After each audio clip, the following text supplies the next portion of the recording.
1857 की गूंज अभी थमी भी नहीं थी। ब्रिटिश हुकूमत जान चुकी थी कि अगर भारत पर राज करना है तो अकेले नहीं, कुछ भारतीयों को भी साथ लेना पड़ेगा। लेकिन सवाल यह था, क्या ये साथ सच में बराबरी का था या सिर्फ एक दिखावा? 1857 के विद्रोह के बाद ब्रिटिश सरकार ने एक नई नीति अपनाई। इसे कहते हैं पॉलिसी ऑफ एसोसिएशन, यानी भारतीयों को शासन में नाम मात्र का ही सही लेकिन शामिल करना। इसी नीति के तहत 3 बड़े कानून बने: 1861, 1892 और 1909 के इंडियन काउंसिल्स एक्ट। और इन सब की शुरुआत हुई इंडियन काउंसिल्स एक्ट ऑफ 1861 से, जो भारतीय संवैधानिक इतिहास में एक अहम मोड़ था।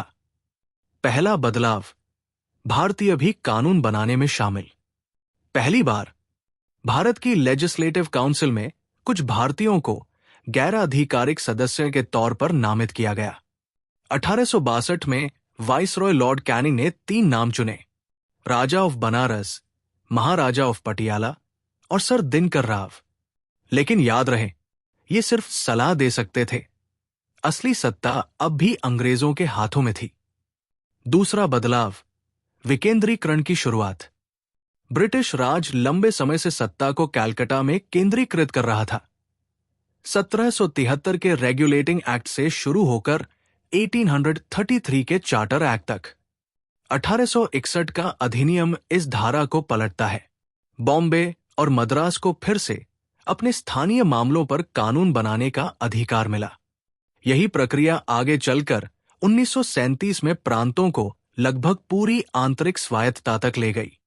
तीसरा बदलाव, नए प्रांतीय लेजिस्लेटिव काउंसिल्स। इस कानून ने अन्य प्रांतों में भी लेजिस्लेटिव काउंसिल्स बनाने का रास्ता खोला।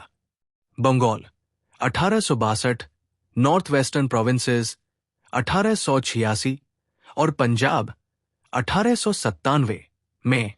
चौथा बदलाव, पोर्टफोलियो सिस्टम की मान्यता। 1859 में लॉर्ड कैनिंग ने एक नई व्यवस्था शुरू की थी। हर विभाग जैसे गृह, वित्त, रक्षा के लिए एक सदस्य जिम्मेदार, जो अपने विभाग से जुड़े मामलों में अंतिम आदेश दे सकता था। 1861 का कानून इसे औपचारिक मान्यता देता है। पांचवा बदलाव, आपातकालीन ऑर्डिनेंस की शक्ति। वाइसरॉय को अधिकार मिला कि वो आपात स्थिति में बिना काउंसिल की मंजूरी के ऑर्डिनेंस जारी कर सके। ऐसा ऑर्डिनेंस 6 महीने तक लागू रह सकता था। निष्कर्ष, तो क्या ये कानून भारतीयों के लिए सत्ता का दरवाजा खोल रहा था? सच तो ये है, ये बस एक छोटा सा झरोखा था, जिससे ब्रिटिश सरकार को लगता था कि वो भारतीयों की राय भी ले रही है। असल फैसले, असल ताकत अब भी ब्रिटिश हुकूमत के पास थी।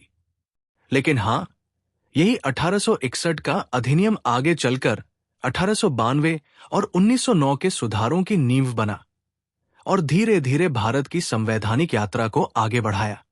तो ये था इंडियन काउंसिल्स एक्ट ऑफ 1861। हम अगली वीडियो में इंडियन काउंसिल्स एक्ट ऑफ 1892 पर चर्चा करेंगे। अगर ये वीडियो आपको पसंद आया हो तो लाइक जरूर करें, शेयर करें उन दोस्तों के साथ जिन्हें यूपीएससी, लॉ या जनरल नॉलेज की तैयारी करनी है। और हां, सब्सक्राइब करें। आप अपने सुझाव या सवाल नीचे कमेंट में लिख सकते हैं।